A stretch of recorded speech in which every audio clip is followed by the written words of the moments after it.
Sahabat Color Play Group, apa kabar?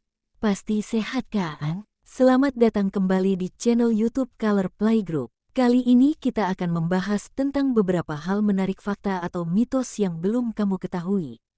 Eits, sebelumnya jangan lupa subscribe channel Color Play Group terlebih dahulu ya, untuk support kami mengupload video unik dan menarik lainnya. Dan pastikan jangan sampai ketinggalan update informasi terbaru yang lainnya ya.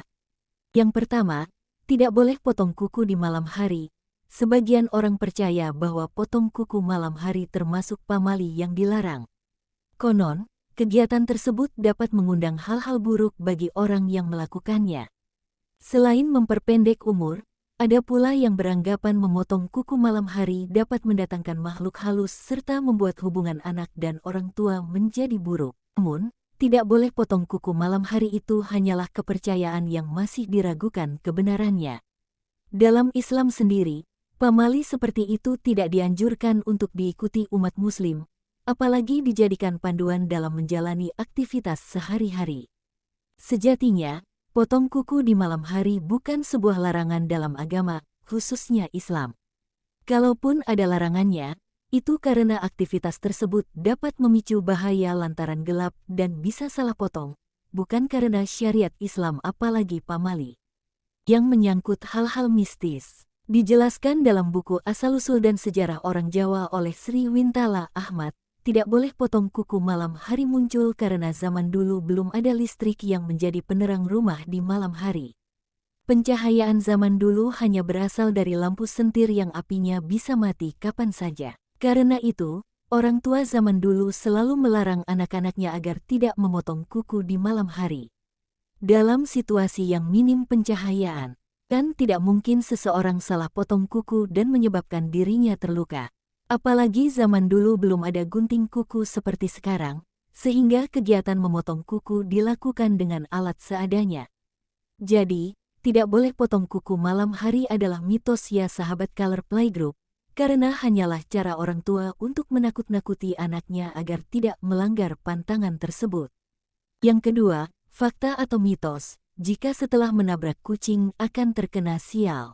Sebuah mitos tentang kucing yang berkembang sejak lama di tengah masyarakat Indonesia. Sebagian orang mengatakan, jika seseorang menabrak kucing sampai mati, meski tidak sengaja maka hukumnya berdosa. Ditambah lagi, orang yang menabrak akan mendapatkan kesialan atau jika yang menabrak adalah seorang pria dan istrinya sedang hamil, maka akan berdampak buruk bagi calon anaknya. Dalam pandangan Islam, jika seseorang menabrak kucing di luar kesengajaannya, maka dia tidak menanggung risiko apapun. Sehingga, tugas bagi mereka yang secara tidak sengaja menabrak kucing hingga mati adalah menguburnya agar bangkai kucing tersebut tidak mengganggu orang lain. Kecuali jika hewan itu milik orang lain, maka dia wajib menanggung ganti rugi kepada pemiliknya. Jadi setelah menabrak kucing akan terkena sial hanya mitos ya sobat Color Play Group. Yang ketiga, fakta atau mitos jika menyapu tidak bersih, akan mendapatkan suami yang brewokan. Katanya perempuan bakal dapat suami yang brewokan bila menyapu tak bersih kerap diucapkan para orang tua pada anaknya yang beranjak remaja. Kabar ini awalnya berasal dari masyarakat etnis Sunda. Menyapu tak bersih bakal mendapatkan suami brewokan ini memang sengaja dibuat agar si anak yang mulai beranjak remaja ini menyapu dengan bersih sekaligus rajin membereskan rumah. Hal ini nyatanya mampu mempengaruhi para wanita untuk menyapu dengan sangat bersih dan mendetail di setiap sudut ruangan. Bahkan banyak yang mengaku hingga kini mitos tersebut masih dijadikan patokan para anak gadis yang ingin menikah. Hal ini rupanya semata-mata hanya bertujuan untuk mendidik para wanita agar memiliki ketelitian serta berlatih untuk melakukan serangkaian pekerjaan rumah tangga. Bagi masyarakat Sunda, pria yang memiliki brewokan digambarkan sebagai sosok pemalas. Karena sifat pemalas yang dimilikinya, maka pria ini tak mau memperhatikan penampilan. Jadi jika menyapu tidak bersih akan mendapatkan suami yang brewokan. Adalah mitos ya sahabat Color Play Group. Yang keempat, fakta atau mitos. Dilarang duduk di depan pintu akan mendapatkan nasib buruk. Meski memang duduk di depan pintu menghalangi jalan keluar masuk rumah, namun belum ada bukti ilmiah yang membenarkan mitos ini. Mitos ini tidak benar. Tidak ada bukti bahwa duduk di depan pintu akan mempengaruhi jodoh, rezeki dan kemudahan persalinan. Melainkan, duduk di depan pintu dapat menghalangi akses keluar masuk rumah. Hal ini dapat menyulitkan orang lain yang ingin masuk dan menyebabkan orang yang duduk di depan pintu lebih sulit untuk berkomunikasi dengan tamu yang datang, serta juga menghalangi cahaya matahari dan sirkulasi udara di dalam rumah. Ditambah lagi, orang yang duduk di depan pintu bisa menjadi pemandangan yang jelek, menghalangi orang di dalam rumah yang ingin melihat ke jalan atau keluar. Karena itu disarankan menghindari kebiasaan duduk di depan rumah dan bisa menjadi gangguan bagi orang lain. Yang kelima, fakta atau mitos, mengambil makanan jatuh karena belum ada 5 menit boleh dimakan. Sebagian orang cenderung memilih menyelamatkan makanan meski sudah jatuh ke lantai. Alasannya klasik, makanan belum sampai 5 menit di lantai sehingga dianggap masih layak disantap. Namun, benarkah atau hanya mitos semata? Ingrid S. Surono, Presiden of Indonesian Scientific Society for Probiotics and Prebiotics, ISSPP, berkata dalam hitungan detik saja kuman penyebab penyakit sudah menempel di makanan, apalagi dalam hitungan menit.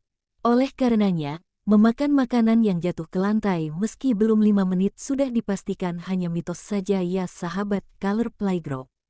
Tusen meneliti kalau makanan terekspos lantai, keramik, karpet, lantai kayu. Hasilnya sangat mengejutkan. Makanan menempel 5 detik, 99% kuman Salmonella typhimurium itu menempel semua, apalagi kalau menempel 5 menit, mungkin sudah berkembang biak.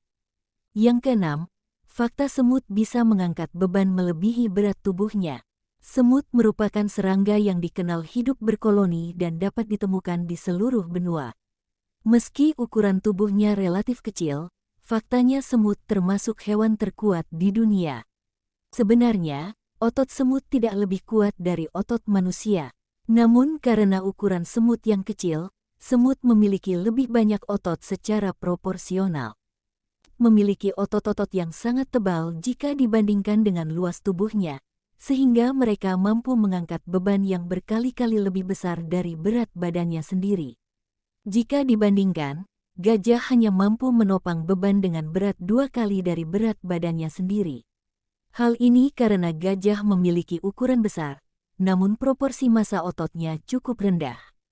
Sebagai organisme berukuran kecil, mudah bagi semut untuk menghasilkan gaya yang sangat besar untuk membawa makanan-makanan yang berat. Selain itu, semut juga bekerja sama dengan koloninya untuk memindahkan objek yang lebih besar lagi. Itulah beberapa pengetahuan fakta atau mitos yang harus kamu ketahui. Subscribe untuk support kami dalam menayangkan berbagai video edukasi lainnya. Dan pastikan jangan ketinggalan informasi berita menarik lainnya. Terima kasih dan sampai jumpa di video selanjutnya ya sahabat Color Playgroup. Bye-bye.